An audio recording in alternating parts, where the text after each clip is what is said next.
We are backyard grilling. We are backyard pizza making with George Peters and Al Cantorino.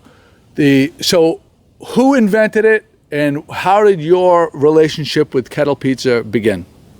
Al's idea, and then we developed it together over the last 5 years. 5 years, and it went from an idea, and from the start, this has been kind of an indie. You never went to a big grill manufacturer to try to sell this. You've built this company ground up, and you sold this on the internet before you did anything, right? Right. We started making them in Al's Barn and Boxford, the first ones. And direct marketed it all the way. So the first one's on eBay. eBay. Started out on eBay. And so I've become this infatuated with charcoal grilling, and through my research, come upon the Kettle Pizza. I ordered one immediately, and I've been reading the forums, and what people have been saying about your product is that you have done nothing but listened to feedback and just continued to improve upon the product. Is that fair to say? That's exactly how. Yeah, that's exactly what we did. So this iteration of Kettle Pizza, the product, what do you think has brought it? What do you think are the main features that make it such a great product? Besides it being affordable, and I'll give you my perspective, and then you go further. My perspective is, it's very inexpensive. It's a quality product. Like visually, when you're making the pizza, like the flames coming up through it. I made it with my daughters this past weekend, the first time, and we had a really fun time doing it. But beyond all that, it actually makes really good pizza. So what would you say? Because there are more expensive pizza makers and stuff out there, and of this type, but more expensive. Why do you think your product is the best? Is it a value proposition, or is it the best pizza, or what do you think? Well, first we made it around one of the most common charcoal grills in the whole world, the Weber Kettle, which design's been the same for since 1952? Yeah, 63 years. Mm-hmm. There are millions of them out there. So when we hit upon the idea, it was so that everybody could have a pizza oven in their backyard. They don't want to build a $5,000 or $6,000, and they can't. So we made, as Al said, the iconic brand like a Weber more versatile. We didn't make it better, we just made it more versatile. Now they have a grill and a pizza oven. We think making a product in the USA especially, people can contact us right away if there's a problem, or any of our staff. And that's what's been able us to grow. We've shipped Kettle Pizza kits to customers, individual customers now in 51 countries. In just 4 years. We actually spent a year developing it and then came to market in 2011. The message forums that I've read, there's been people from Australia, from England commenting about that they use them with success. So, really, it's become this backyard thing to a global brand. Well, it's taken a lot of work. Yeah, we have a good team. Work at it. Yeah, and it's been listening to our customers, especially, has been one of the key things. And that when making changes, making things here in our shop, running changes we could do quickly and see if they work. We didn't have to wait to send it overseas, see if it came back the right way. We could make it and test it almost immediately. Yeah. To see if it was going to work. All right. Well, I'm going to come right in on this, and here it is. This is on. I use a STOK grill, and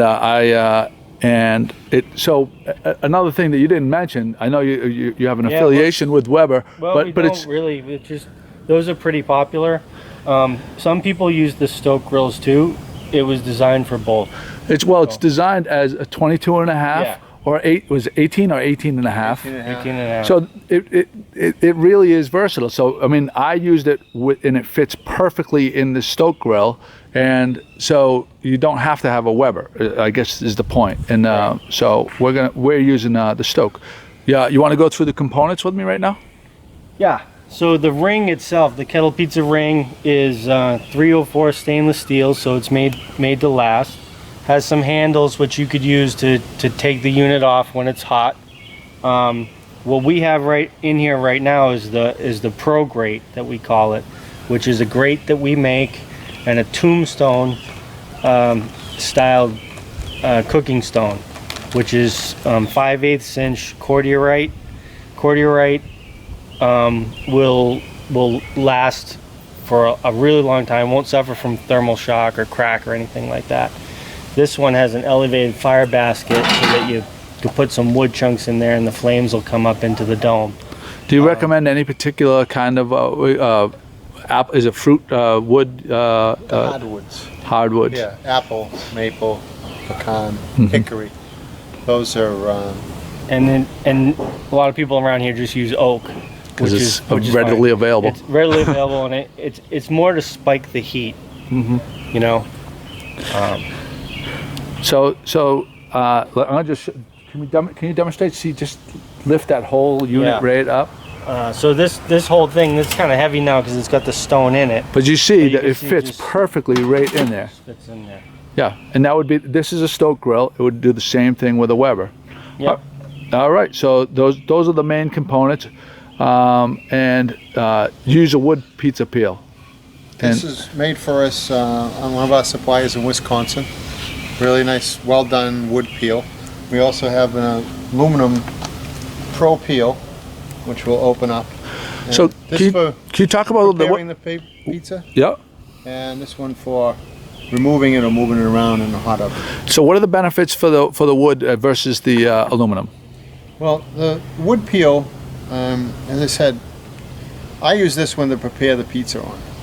Little cornmeal, little flour, makes it easy to slide off into the oven. And the aluminum peel, because it's thinner, gets right underneath the pizza. You can see the bottom, see when it's starting to get cooked, and use it inside to spin the pizza. All right, through the cool. process. So should we start our chimney? Yeah. Okay. All right, let's do Get it. it going. All right, George. Like right now, we have the coals going, but why don't you explain while the coals are heating up in the chimney, how we're going to set up our coals and the chunks of wood? Once these coals get about 3/4 of the way up, nice white hot, you want to take the chimney and then dump them in a C shape. About 9 o'clock to 3 o'clock, if you're looking at a dial on a clock, towards the back of the kettle grill. And over, like, so you're not going to place the coals. You're going to have some wood underneath the coals. I like to get the wood started right away, so when the coals get on the wood, it starts to fire almost Gets going right immediately. away. Right. And then I add a few more pieces of hardwood right on top of the coals to get it going, because I want to get that stone going nice and hot as soon as possible when I put the Pro grate on. Beautiful.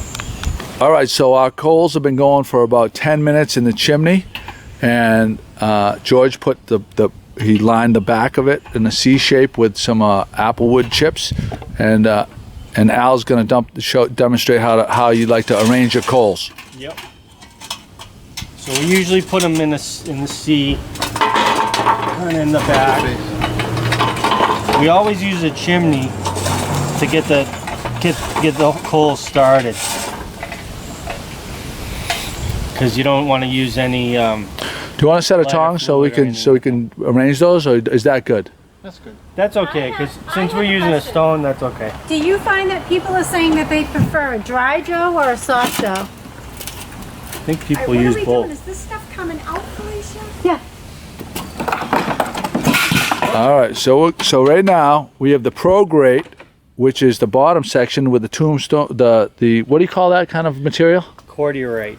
Cordiorite, and then we have in the one of the Weber baskets in the insert baskets right in the back filled with more applewood, and that applewood is we're going to put the STOK lid on, and that wood in the back is going to ignite pretty quickly, right? Yep. All right, here we go. Okay.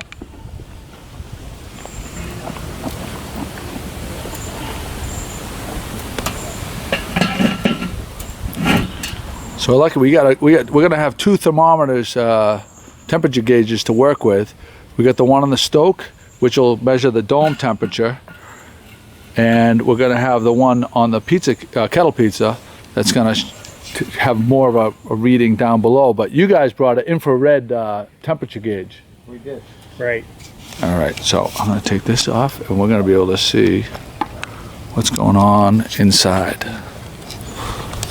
See, here you go. This, you have your gauge right here, and that temperature is going to go pretty quick. And then inside, in a couple minutes, we'll see that wood in the back. You're going to see a nice flame back there. Oh, you're shooting it with the infrared right now? Yep. And what do we got? It's about 200 degrees right there at the center. Wow, already. Here we go. We'll be right back.